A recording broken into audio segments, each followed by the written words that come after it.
हले भी यार इन वक्त ज़िले टंडेमुंद के लावारिस ज़िले जे लावारिस पाड़े गुलशन फैज़ ऐं सुमरापाला जे गिटी कारनि जी गिटी जेकी मशहूरु आहे उते हींअर मौजूदु हुई जेको ही मेन रोड आहे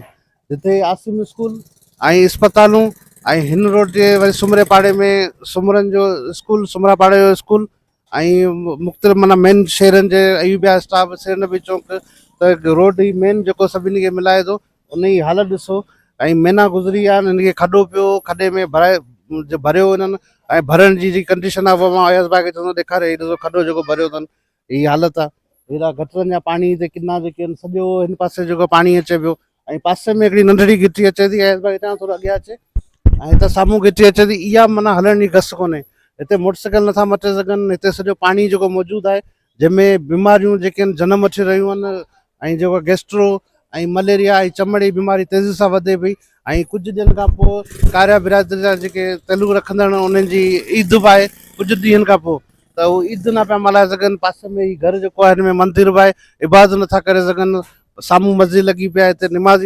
नथा पढ़ी सघनि हिन खां अॻियां थोरो गुलशन फैज़ कॉलोनी में मस्जिद तौबा आहे ऐं इमाम बारगाह आहे ऐं इमाम हसन मुस्तफ़ा अलैहिस्सलाम मस्जिद बि आहे पर असांजी नाइल मुनसिपल इंतज़ाम आहे की ही गुलशन फैज़ इलाइक़ो पर पूरो सिटी टनोमोन खां ॾिसण में नथो अचे बुखारी कॉलोनी इलेक्शन कमीशन जी ऑफिस खां तव्हां जी ईंदा हुते पाणी जा तव्हांखे ढिग मिलंदो वरी अॻियां ईंदा त थैलियुनि जा वॾा ढिग मिलंदा हिते जेके प्लाट ख़ाली पिया आहिनि उन्हनि ते तव्हांखे थैलियूं मिलंदियूं माना किचिरे खणण लाइ हीअ अमलो तयारु कोन्हे ना सफ़ाई लाइ आहे हिते लॻे ई कोन थो हिननि खे ऑफिसरनि खे त हिते के इंसान रहिया पिया आहिनि के माण्हू रहिया पिया आहिनि के मासूम ॿारड़ा रहिया पिया आहिनि के बुज़ुर्ग रहिया पिया आहिनि के बीमार रहिया पिया आहिनि उहे ॾिसण में हिननि खे अचे ई नथा जो उन्हनि जी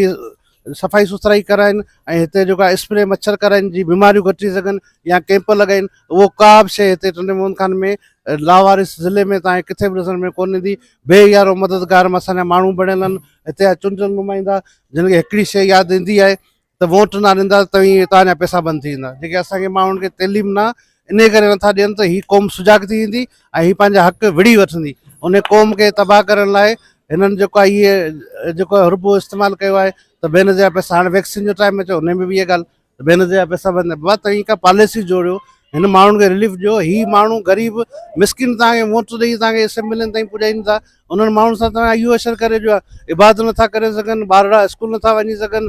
गंदगी ढेर मच्छर ढेर में 21 सदी में माण्हू वञी चंड ते पहुता आहिनि असां अञा ई नालियुनि ते पिया ॻाल्हायूं पाणी ॻोठ इलाइक़नि में बीठा आहिनि गुंटनि जी अलॻि प्लाटिंग बि थिए फुटनि जी प्लाटिंग जेकी थी आहे जंहिंमें वॾा सुनहरी ख़्वाब ॾेखारिया विया आहिनि हुते माण्हू ॿुढा पिया आहिनि केरु मिंसा में ना पाणी कढण लाइ तयारु आहिनि ना सफ़ाई करण लाइ तयारु आहिनि त असां आला ईमानदार ऑफिसर खे जेकॾहिं असांजी को विड्रो ईमानदार ऑफिसर ॾिसंदो हुजे असां उन्हनि खे अपील था करियूं त महिरबानी करे हीउ नंढिड़ो लावारिस ज़िलो आहे त हिन जी मालिकी कयो इंसान आहिनि हीअ मासूम ॿारड़ा तव्हां ॾिसो ऐं सुभाणे जेके हिन गंदे पाणी में मटनि पिया त मोटरसाइकिल नथी मटे सघे का बीमारी सिमारी थी का अलाह पनाह ॾे को मरीज़ को वियो हुनखे एम्बुलेंस कीअं त खणी वेंदी हिननि को माना इंसानियत कोन्हे हिननि में त असां चऊं था त जल्द सां जल्द हिन जो कमु करायो वञे ऐं हिन फौरन सफ़ाई जो अमल जेको आहे गुलशन फैज़ समेत पूरे ज़िले टंडेमुन खान में इहो अमल शुरू करायो वञे ऐं मच्छर स्प्रे करायो वञे जीअं असांजा ॿारड़ा वॾा बीमारी खां बची सघनि